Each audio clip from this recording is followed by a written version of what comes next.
All season long, the UConn men's basketball team talked about taking the next step forward after a loss to Maryland in the round of 64 last season. Tonight in Buffalo, they had a chance to take that next step as the number 5 seed Huskies took on the number 12 seed New Mexico State Aggies. Big East Media Day has now come and gone here at Madison Square Garden, and for the UConn men's basketball team, there's plenty to look forward to. The UConn football team hired Jim Mora Jr. as their next head coach on Thursday, but still in the midst of their season, there was plenty of work to be done as they traveled down to Death Valley to take on the perennial power Clemson Tigers. Pork chop, poppers, a glue guy, the wrench, whatever you call him, Isaiah Whaley was a stud last year. Trap game avoided. The UConn men's basketball team followed up a thrilling win over Villanova, taking care of business in dominating fashion Sunday afternoon, defeating Georgetown in the nation's capital. Coming off a brutal loss to Xavier in double overtime in the Charleston Classic semifinals, UConn men's basketball had one more opportunity, the third-place game against Miami. The big news of the summer was UConn's move back home to the Big East. Can you bring me through a bit of that process? Fans are back in the stands. We know you love to play off the fans. What are some of the favorite places you're looking to play at this year?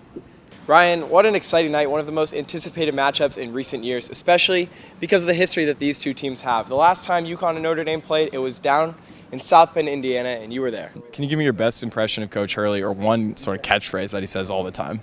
It's been 10 long days without UConn men's basketball, but today, finally, Dan Hurley's squad is back in action as they take on Seton Hall. The UConn football team entered Bloomington, Indiana with high hopes after a rejuvenating start to their season. Fours are wild right now for the UConn men's basketball team. Yesterday, it was 4-star guard Stephon Castle committing to the Huskies. Today, it was number 4, Tyrese Martin, and number 44, Andre Jackson, leading the Huskies to a win as they'll head to the battle for Atlantis with a 4-0 record.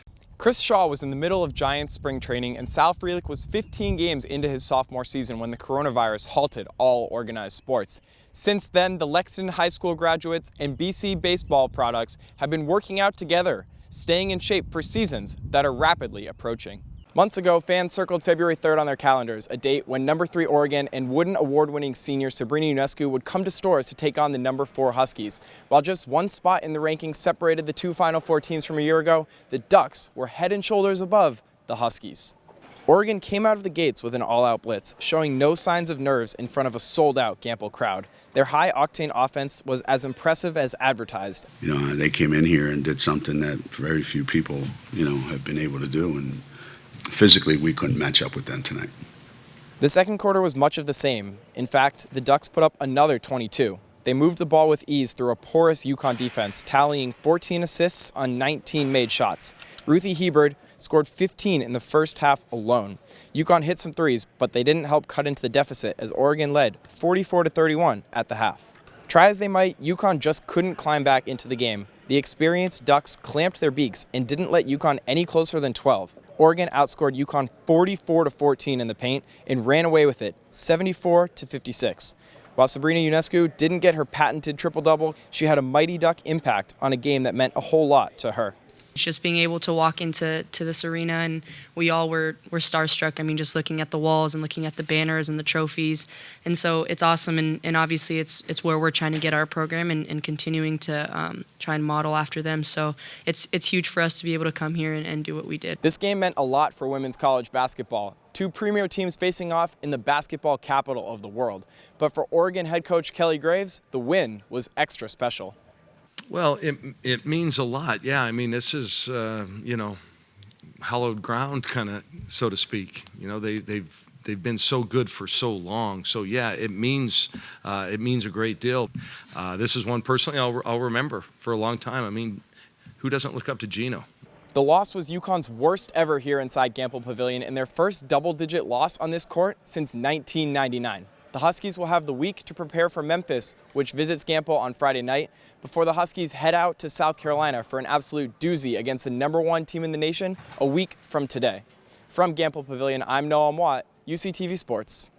The UConn baseball team put together one of their most complete performances on Tuesday afternoon, beating New England rival Boston College 12-0. It took a while, but the Huskies eventually got their bats going in the 5th, with Chris Winkle unloading a 2-run homer off the scoreboard in right. Then, Kyler Fedko tacked on the insurance with a 3-run towering shot over the RZA Performance Center in deep left. And later, Winkle added to his brilliant day with a 3-run homer, another blast to right. He now has 3 homers in Elliott Ballpark this season.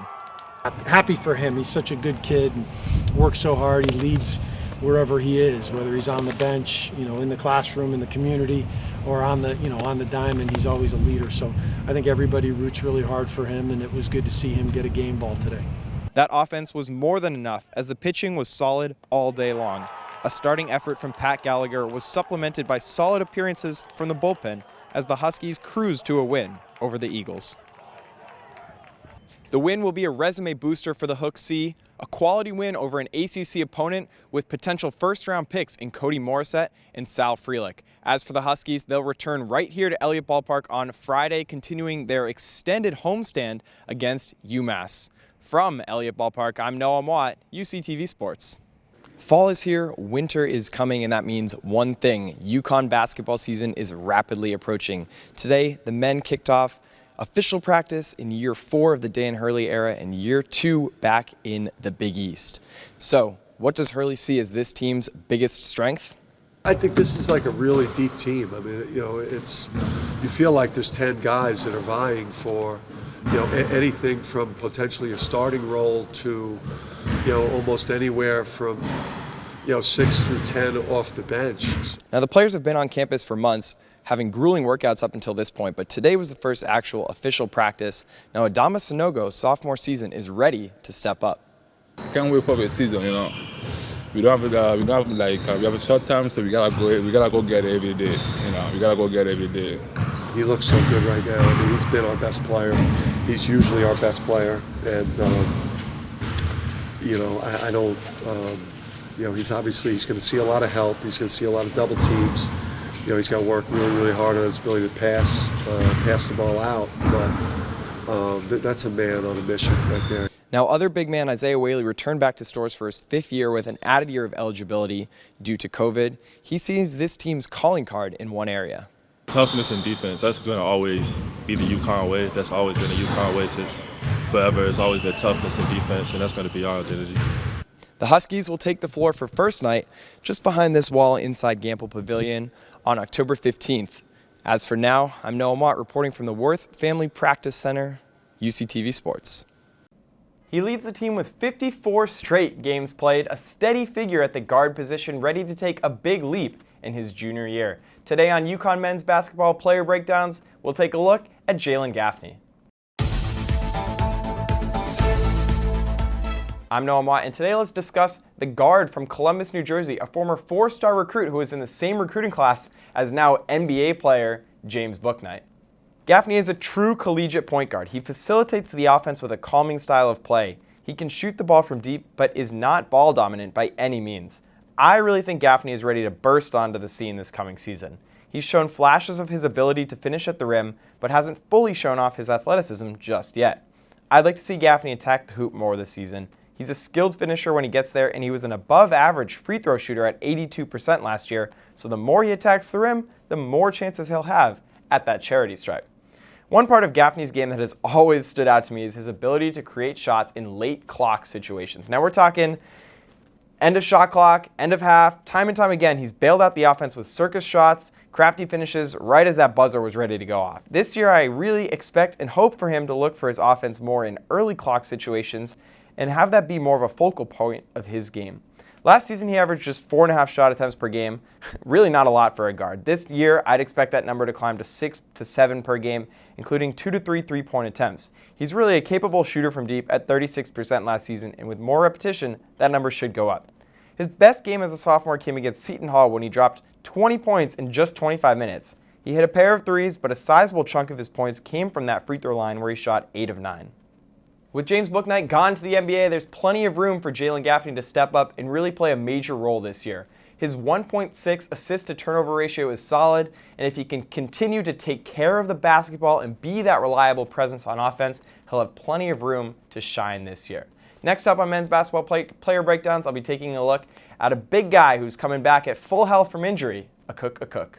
The 16th ranked UConn field hockey team opened Big East play on Friday afternoon, hosting number 19, Old Dominion. The Huskies got on the board first, courtesy of a penalty shot goal by Claire Yondevert. It was the junior's second goal of the season. Then UConn carried their momentum through halftime as McKenna Sergi whistled one past the Old Dominion goalie to pad UConn's lead.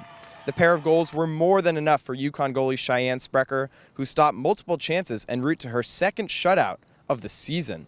Head coach Paul Caddy had high praise for the redshirt senior goalie. She's been outstanding all season. I mean, she's made some elite saves. I mean, she's an All-American goalkeeper that hasn't been given the honor of being an All-American. I think that if she's not the best in the country, she's close to it. So she always gives you a chance to win a game, whether it's a close game or whether it's just a normal game. She's always going to keep you in it. So we're very lucky to have her. The win moves UConn to 3-4 overall and 1-0 in conference play. I thought we ground hard. Once you get to the conference play, a lot of it's about heart and desire. And I think our team showed that today, and I think we were able to close out the game, even though they came at us hard in the last quarter. We showed some maturity, and I was very proud of them. UConn returns to action on Sunday, hosting number 13 Harvard.